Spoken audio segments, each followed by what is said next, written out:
Reception oh thank you so much. എല്ലാവരും വന്നു, almost എല്ലാവരും. ഇന്നലെ വരാൻ പറ്റാത്തവർ വന്നു, വന്നവരും വന്നിട്ടുണ്ടായിരുന്നു. അപ്പം ഭയങ്കര ഹാപ്പിയാണ്. ഏതാ ഓഫ് കോഴ്സ് ആണല്ലോ, ഇത്ര വർഷമായില്ലേ.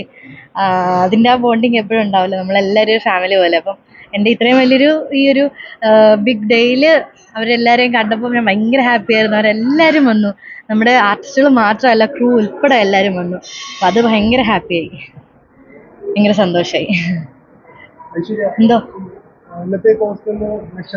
അതെ അതെ നക്ഷത്രമാണ്. ഞാൻ ഇന്നലെ പറഞ്ഞിരുന്നല്ലോ, എൻ്റെ ഇന്നലത്തെ 3 ബ്ലൗസും വെഡ്ഡിങ് ഡേയുടെ 3 ബ്ലൗസും അതുപോലെ ഈ കോസ്റ്റ്യൂമും ഇത് കുറച്ച് ഹെവിയാണ്. പക്ഷെ ഞങ്ങൾ അങ്ങനെ പെട്ടെന്ന് പ്ലാൻ ചെയ്ത കാര്യമാണ്. ഒത്തിരി ടൈമോ അങ്ങനെയൊന്നും നമുക്കില്ലായിരുന്നു. എല്ലാം വെഡ്ഡിങ് ആണെങ്കിലും പെട്ടെന്ന് ഡേറ്റ് ഒക്കെ എടുത്ത് പ്ലാൻ ഒന്നും പ്ലാനിങ് ഒന്നും ഇല്ലായിരുന്നു. പക്ഷെ കുറഞ്ഞ ടൈം കൊണ്ട് ആ കുട്ടി അഞ്ജലി ഒത്തിരി എഫേർട്ട് എടുത്ത് ചെയ്തതാണ്, കുറേ ഓവർ ടൈം ഒക്കെ ഇട്ട്. അപ്പം അവൾക്ക് ബിഗ് താങ്ക്സ്. നമ്മളിപ്പം റിസപ്ഷൻ ആകുമ്പോൾ എന്തെങ്കിലും ഒരു ചേഞ്ച് എന്തെങ്കിലും വേണമെന്ന് ആഗ്രഹം ഉണ്ടായിരുന്നു നമുക്കിപ്പം. ഇതുപോലെ ഒരു നമ്മുടെ ലൈഫിൽ ഒരിക്കലല്ലേ നടക്കുകയുള്ളൂ. അപ്പം ആ ഒരു ഡേ നമ്മൾ ബ്യൂട്ടിഫുൾ ആയിരുന്നു എന്ന് ആഗ്രഹം ഉണ്ടാവില്ല മാക്സിമം. അതിന് ചെറിയൊരു എഫേർട്ട് എടുത്തു, അത്രേ ഉള്ളൂ. ഓർണമെന്റ്സ് ഈശൽ റെന്റൽ ജുവലേഴ്സാണ്, ഫോർട്ട് കൊച്ചിയിൽ. അതുപോലെ വെഡ്ഡിങ് ആണെങ്കിൽ അതിൻ്റെ വ്ളോഗൊക്കെ ഉണ്ടായിരുന്നു. ജോസ്കോയിൽ നിന്നാണ് അടുത്ത ആലീസ് പറഞ്ഞിട്ട്, ആലീസാണ് കൊണ്ടുപോയത്. അവള് ബ്രാൻഡ് അംബാസിഡറാണ് ജോസ്കോയുടെ. അപ്പോൾ അവളാണ് കൊണ്ടുപോയത്.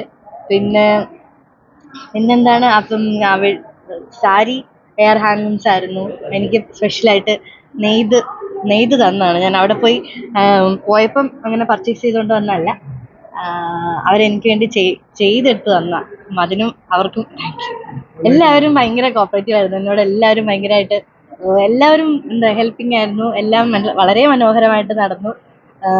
ഫാമിലി എല്ലാവരും വീണ്ടും ഇന്ന് ഞാൻ കണ്ടു. സന്തോഷം. എന്തോ അല്ല, ഒരിക്കലും അല്ല, നെവർ, ഒരിക്കലല്ല. ഞാൻ ആദ്യമായിട്ടാണ് ചേട്ടനൊരു സ്റ്റെപ്പ് വെക്കുന്നതാണ്. എനിക്ക് അറിയത്തേ ഇല്ലായിരുന്നു ഡാൻസ് ചെയ്യുന്നത്. ഞാൻ ജസ്റ്റ് മടിയാണ് എല്ലാത്തിനും. പക്ഷെ ഞാൻ വിളിച്ചപ്പോഴേ വന്ന് ഒരു 2 സ്റ്റെപ്പ് വെച്ചപ്പോൾ അത് ഭയങ്കര ഹാപ്പിയാണ്. എനിക്ക് ആഗ്രഹം ഉണ്ടായിരുന്നു കളിക്കണമെന്ന്. ഞാൻ ഇടയ്ക്ക് പറഞ്ഞിട്ടുണ്ടായിരുന്നു കളിക്കണം. എല്ലാ പ്രോഗ്രാമിന്റെയും മേക്കപ്പ് ഭയങ്കരമായിട്ട് അടിപൊളിയാണെന്ന് എല്ലാവരും പറയുന്നത്. അത് ഇന്നലെ വെഡ്ഡിങ് ഡേ സീസൺ ആയിരുന്നു. ഓരോ ദിവസവും ഓരോരുത്തരായിരുന്നു. നമുക്ക് 4 ഇവന്റ്സ് ആണ് ഉണ്ടായിരുന്നത്. ഇന്ന് റിസപ്ഷൻ ആണെങ്കിൽ വിജിലേട്ടനായിരുന്നു മേക്കപ്പ് ചെയ്തത്. വെഡ്ഡിങ് ഇന്നലെ സീസൺ ആയിരുന്നു.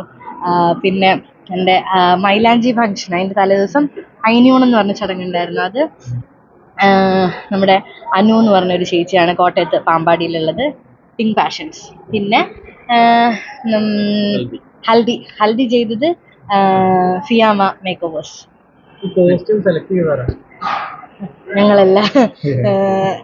ഞങ്ങളെല്ലാവരും കൂടെ ആരോട് സംസാരിക്കുന്നു. ഞാൻ പറഞ്ഞ പോലെ തന്നെ എനിക്ക് അഞ്ജലി എല്ലാം ചെയ്തു തന്നു. അതിലും ഒന്നും കൂടെ മനോഹരമായിട്ട് അഞ്ജലി എനിക്ക് ചെയ്തു തന്നത്. അതെനിക്ക് ആഗ്രഹം ഉണ്ടായിരുന്നു, എന്തെങ്കിലും ഒരു വെറൈറ്റി എന്തെങ്കിലുമൊക്കെ വേണം. ഇപ്പോൾ എല്ലാവരും ഇങ്ങനെ ഗൗണോ അങ്ങനെ എന്തെങ്കിലുമൊക്കെ ആയിരിക്കില്ല. അപ്പോൾ എന്തെങ്കിലും ഒരു വെറൈറ്റി വേണമെന്ന് ആഗ്രഹം ഉണ്ടായിരുന്നു. ഇനി നമുക്ക് ലൈഫിൽ ഇങ്ങനെ ഒരു ബിഗ് ഇവന്റ് എങ്ങനെയാണെന്ന് അറിയില്ലല്ലോ. അപ്പോൾ കുറെ നേരമായില്ലേ. എന്താണ് പറയുന്നത്? ഹാപ്പി വിശദീകരിച്ച് പറയുകയാണെങ്കിൽ അങ്ങനെ അധികം അങ്ങനെ ഇൻട്രോവേർട്ട് ഒന്നുമല്ല. ഒരു സ്റ്റാർട്ടിംഗ് നിങ്ങളെല്ലാം ഇങ്ങനെ മീഡിയ ഇങ്ങനെയൊക്കെ വരുന്ന വലിയ ഐഡിയ അങ്ങനെയൊന്നും ഇല്ലായിരുന്നു. ഇത്ര ആൾക്കാരെ നിങ്ങൾ അന്ന് വന്നപ്പോഴത്തേക്ക് ഇത് എന്ത് ഇത്ര ആൾക്കാരെ കണ്ടു. അങ്ങനത്തെ പ്രശ്നമൊന്നുമില്ല, സപ്പോർട്ടാണ്. എനിക്ക് ഇഷ്ടമുണ്ട് ചെയ്യാൻ.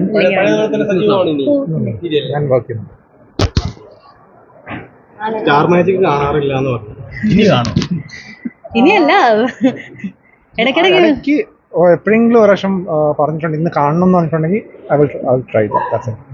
അല്ലാതെ അതിനു വേണ്ടി തന്നെ ഇരുന്ന് കണ്ടിട്ടില്ല, അങ്ങനെ കാണാറില്ല. പ്രപ്പോസൽ വന്നപ്പോഴും അങ്ങനെ അറിയില്ലായിരുന്നു. വന്ന സമയത്ത് അറിയത്തില്ലായിരുന്നു അങ്ങനെ. എല്ലാവിധ ആശംസകളും. Thank you so much. എല്ലാവരും വന്നതിൽ ഒരുപാട് സന്തോഷം. ചോദിക്കാൻ പറ്റുമെന്ന് അറിയില്ല. എന്താ ഒന്നും പ്ലാനിങ് ഇല്ല, പ്ലാൻ ചെയ്തിട്ടില്ല. എല്ലാം പെട്ടെന്നായിരുന്നല്ലോ വെഡിങ് ഒക്കെ, ഒന്നും പ്ലാൻ ചെയ്തിട്ടില്ല. അത് അത് ഓഫ് കോഴ്സ് ആണല്ലോ. പിന്നെ അത് അമ്മയും അച്ഛനും എപ്പോഴും എൻ്റെ കൂടെ ഉണ്ടായിരുന്നവരാണ്. നമുക്ക് അനിയൻ പറഞ്ഞായിരുന്നു ചേച്ചി പോകുന്നതിൽ ഭയങ്കര സങ്കടം ഉണ്ടായിരുന്നു. അവനുണ്ടാവും എപ്പോഴും എല്ലാത്തിനും ഏതിനും എന്തിനും ഉണ്ടായിരുന്നു. Okay okay, thank you.